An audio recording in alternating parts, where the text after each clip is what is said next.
May bagong trend ngayon sa TikTok. Talaga ba? Mag-TikTok muna tayo.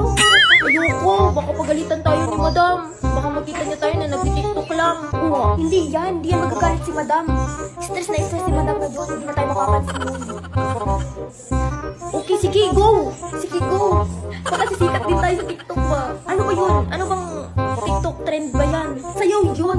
Sayaw yung trending ngayon sa TikTok. Ah, sasayaw? Okay, sige, go! A mí me gusta como tú lo meneas. Muévete ese pam pam y grita. Bienvenidos a la cripta. Dame tu cosita. Oh no. Ano ang mga ginagawa nyo? Madam, nag-TikTok lang naman po kami saglit. Puro kayo TikTok, hindi nyo na nagagawa ng maayos yung mga trabaho nyo. Ano naman yung sinasabi ko eh, hindi sana ako kasali. Lagot tayo ni Madam.